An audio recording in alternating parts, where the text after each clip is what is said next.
Nope.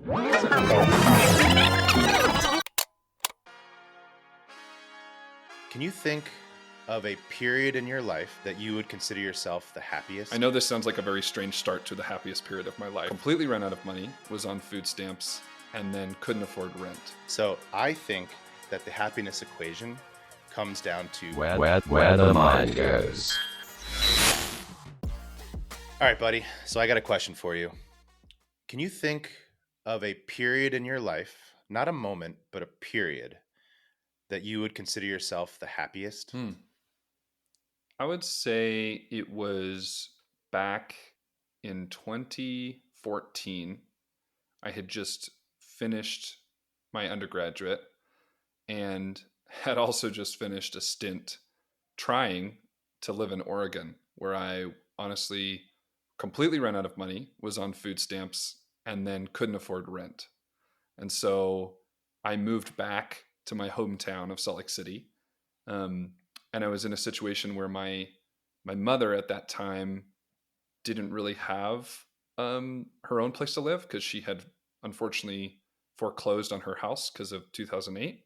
And so we were living with my aunt. I know this sounds like a very strange start to the happiest period of my life. I know that that's true. I'm very interested to see where this goes. But I think it's important to know the backdrop of all those things because I think it's part of why it was the happiest, one of the happiest periods of my life. After that, I ended up trying to find work, and I got a job through a friend at a local K through 12 school as a janitor. And of course, as a recent graduate, you know, before all of that economic hardship, I would have thought getting a job as a janitor is a failure, right? We have a lot of stories about, the value of certain jobs and, how valuable or important people who are in those jobs are, which is all complete BS, right? So I found myself with a degree broke working as a janitor at a school where, of course, kids don't give a crap about you and leave trash everywhere. But I found myself loving it. And I still to this day say that's probably the best job I ever had. I found myself loving and craving the fact that I was doing physical labor because I had been staring at a screen for so long before that.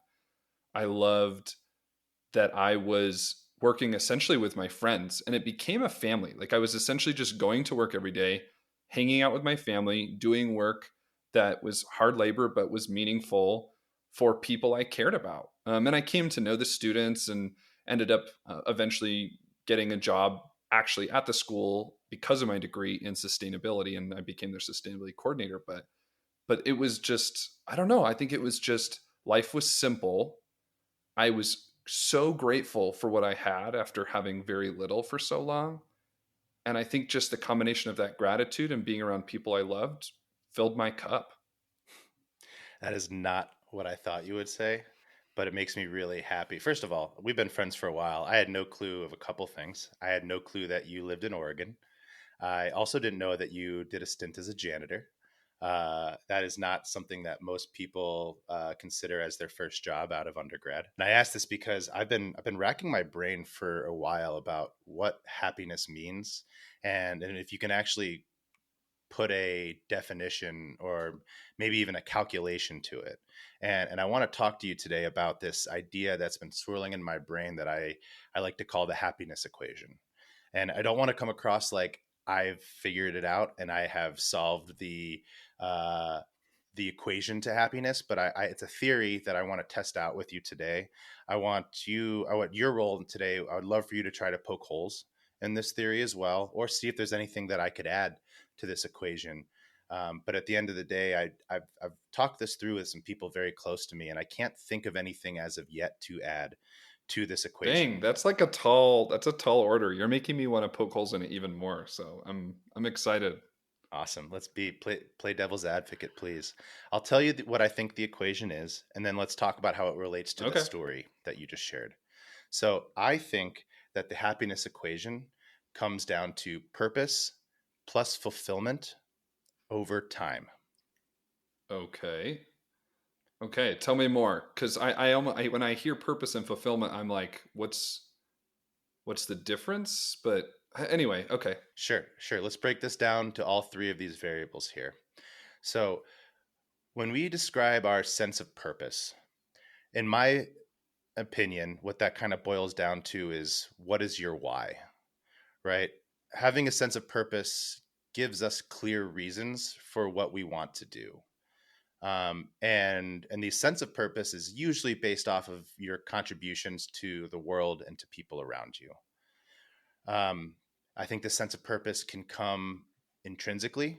I think it could come extrinsically, right? But at the end of the day, the purpose, and I like how I read this article from Lifehack that I think summed it up very nicely. They said, a sense of purpose is whatever you believe in.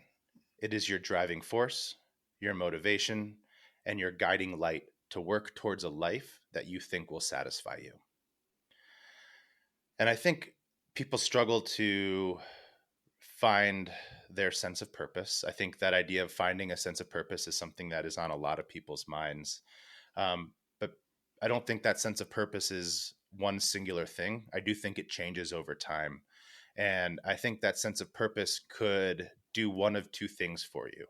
It could build you up, or it could actually bring you down, right? It can give you energy, or it can drain you of energy. And that's kind of where the fulfillment portion of this comes in, right? Because for me, a sense of fulfillment has nothing to do with what your purpose is.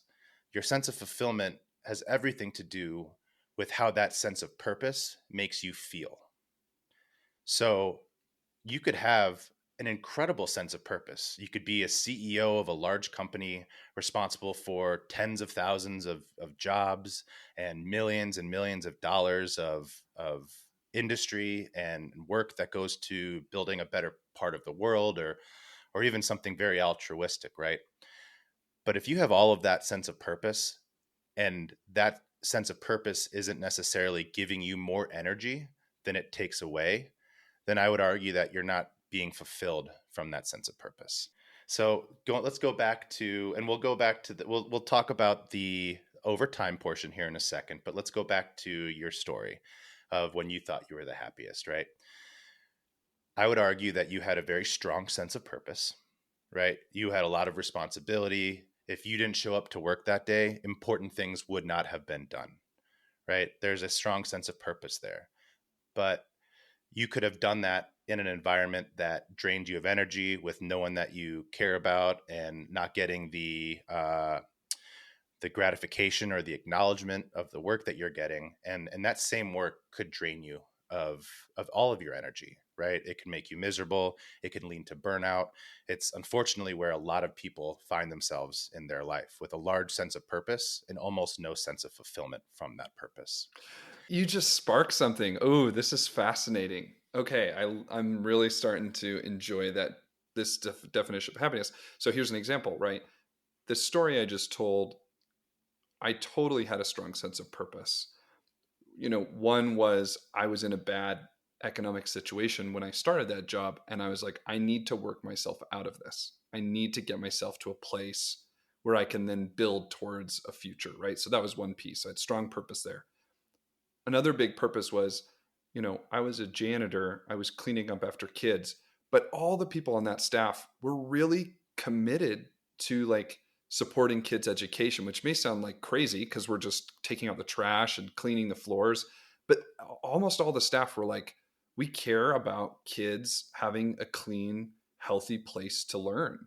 And that purpose, honestly, was pretty motivating, especially because the director of operations really cared about it. She was a mother herself, and she ran that place like a military operation. It was awesome. So, but I think, to your point, the fulfillment, it was also not a stressful work environment. Our leader was very committed to our well-being. And so, we wanted to work hard because we were taken care of in the working. So I had a strong purpose and fulfillment. Now, to juxtapose that, I had another job that had tremendous sense of purpose, working in sustainability at a local gov. And I loved the people I worked with. I believed so much in the vision, right? But I was drained so much more than it gave me.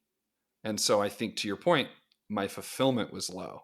And now when you tell most people, you're working in sustainability at a government versus being a janitor at a school, of course you're going to be happier in one versus the other. And I was paid way more, obviously, working for the local gov.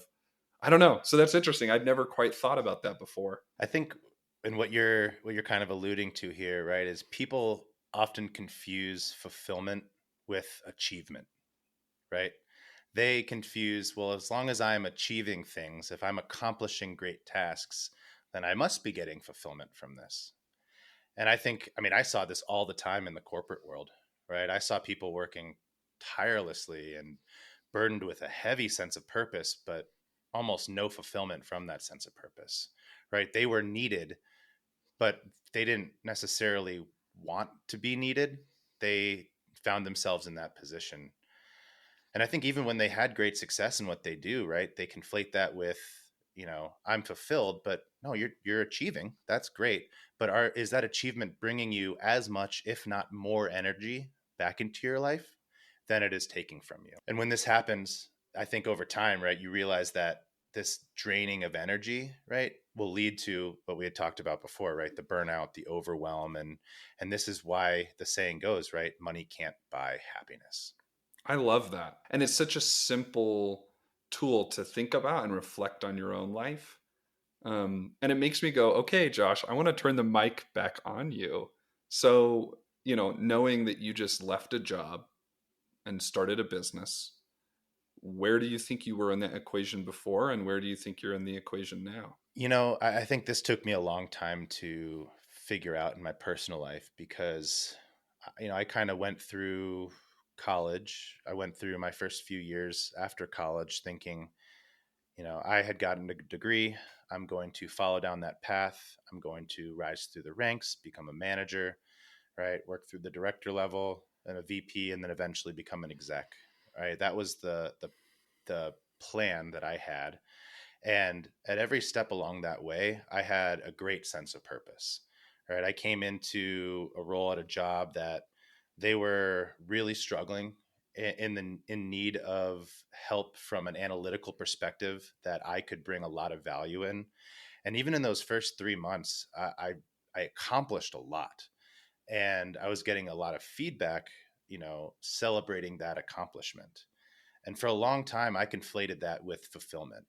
I felt like, oh, as long as I continue to accomplish things and prove to people that I can, do the hard stuff and continue to go through that, then I'll feel fulfilled eventually. And that fulfillment never really came. And even as I went through a few more roles and rise through the ranks, I would always be burdened with a deep sense of purpose. There was always things that needed to be done. If I didn't show up to work, parts of business, wouldn't happen. And it was daunting. It wasn't exciting. And that scared me more than it excited me. And that's when I started to really think about what happiness really meant, because on the outside, I had the best job in the world. I should be happy, from this extrinsic point of view. I had a cushy 6-figure salary. I had unlimited PTO. I worked from home full time with my wife, who also worked from home full time. I mean, I had it all from someone else's perspective, but I was miserable.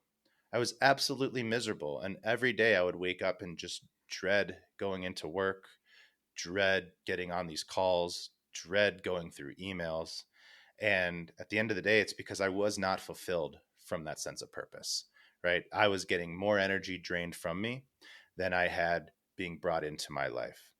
I just realized I was unhappy. And this is where we get to what I think could arguably be the most important part of this equation, which is the overtime portion, right? We have purpose plus fulfillment over time. And we could think about that as divided by time. But if we're taking it from the literal terms, right, this purpose and fulfillment cannot be fleeting, right? It cannot be something that's a one-off, or every once in a while I get that sense of fulfillment from this, right? This needs to be something that happens with consistency over time. Because if it doesn't, then we're just going to hang on to those few moments where we did have fulfillment, and the juxtaposition of that is going to make it even worse.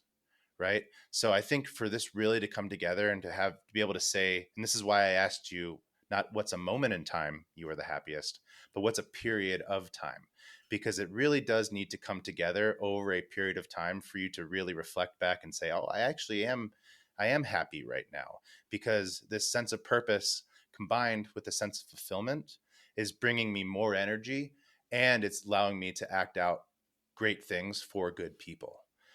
And the more I think about it, right, the less I can come up with of different pieces to add to this, but I'll challenge you, right? If there's anything that comes to mind from your perspective, right, that maybe you could add to this equation, or maybe it's something that you challenge a little bit, I'd love to hear it. But yeah, just give me your thoughts on what resonates with you the most. Yeah. As I hear you talking, I think a lot about the Wheel of Life. Have you ever heard of the Wheel of Life? Say more. I don't know who invented it. It's something I've learned about as I've gone more into the coaching field and coaching industry. It's a pretty common tool. Basically, you just draw a circle on a piece of paper. And you separate it into, people will do different 6 slices, 8 slices of pie, right? And then above each of those slices of pie, they'll put different aspects of your life. They'll put, play, how much play you have in your life. How are your finances doing? How is your family life, romance, friendships, health, career, right? And I think part of what I was thinking about as we've been talking is we've almost exclusively been talking about happiness in this definition related to career, right? But there's so much more to who we are than just that. And so I almost wanted to see and explore, like, how does this apply to other parts of our life, like our romantic relationships, our family relationships? And it makes me start to go, okay, fulfillment to me is a bathtub. All right. And if you want to have a happy slice of, pie of different aspects of your life, right? So if you want your career or your family life to be good, you've got to be thinking, am I approaching this part of my life with purpose? And then in terms of fulfillment, if you think of a bathtub, how much water's coming in and how much water's coming out? And so I think about that with, like, even friendships, right? There might be a friendship where we really have strong purpose. We really connect over video games, for example, or books, right? But then in the interactions, even though sometimes I have a really good time with, friend X, and we have this great connection, AKA water going into the bathtub, but the rest of the time it's really maybe frustrating. Either maybe they're mispronouncing me because I'm a non-binary person, or maybe they're making weird comments, or they're never reliable, right? That means that there's a ton of water leaving the bathtub. And so I kind of go, like, to have happiness in a full holistic sense in your life, you need to be thinking about how much water is going into my bathtub in these parts of my life, and then how much is coming out. Because again, thinking of my previous example of, like, being a janitor versus working for local government, I still had fulfillment working for local government. I had those magic moments that were both purposeful and fulfilling. But in this reflection, I've realized the drain in my tub at that job was just so large. So much was coming out of my heart and my soul that wasn't being put back in. So I had no surplus, and therefore my fulfillment was low. So I think that's interesting, because I think a lot of people in the world go, hey, I'm doing something purposeful and I'm getting those magic moments, or in my maybe my marriage, right? I'm getting these good moments, but we're not thinking about, is there enough surplus for there to be true well-being, or AKA happiness? I freaking love that analogy of the bathtub. I have never heard that before, and that really connected to me. I think you're absolutely right. Right? If you have way more energy being poured in, right, but too much energy is being taken out, then yeah, that bathtub's going to drain, and vice versa, right? If there's no energy coming back into it, right, then your bathtub's going to overflow. And I really love that you widened our scope here a little bit, because I wanted to talk about the other aspects that happiness can play a part in, right? Our relationships, both romantic and friendships, and even other aspects, right? Our hobbies, our travel, right? What we do with our life. I think you could apply this equation to each one of those aspects. I mean, take a romantic relationship, right? A strong sense of purpose needs to be there, right? There needs to be this feeling that, one person cannot thrive without the other. And if I'm not there, if I'm not providing, right, from a patriarchal perspective, or I'm not caring from a matriarchal perspective, then there might not be a sense of purpose there. And oftentimes, people will derive their entire sense of purpose from their relationships, right? When you start to talk about, children and parents and their relationships with their children, sometimes they put their entire sense of purpose into that relationship. But at the same time, the fulfillment needs to be there, right? That same work that I'm putting into this romantic relationship, I need to be reciprocated with the amount of energy that says this is worth it. I'm going in the right direction, and I'm making progress in this connection here. And I think the same thing could be applied to friendships. I think the same thing can be applied to hobbies, right? When we talk about happiness and what it means to be happy, it almost never is in with respect to just one small portion of our life.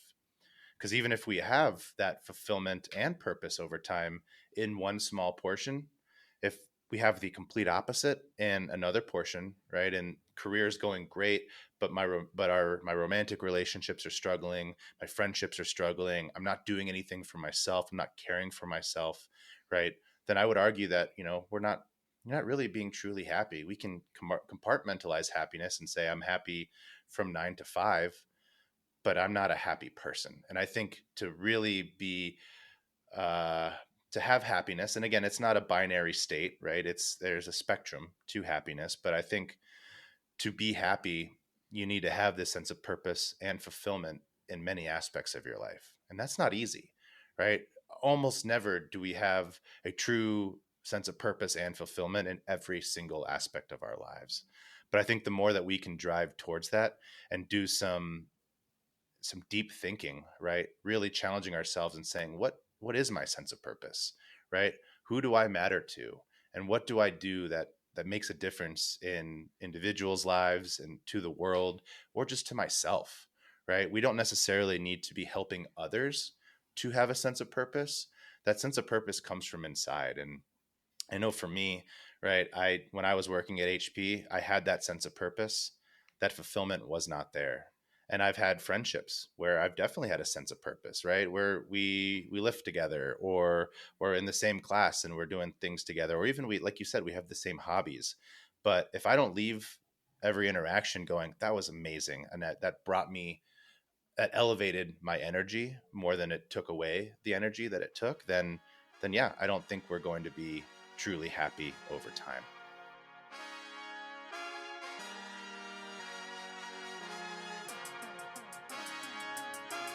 Where the mind goes.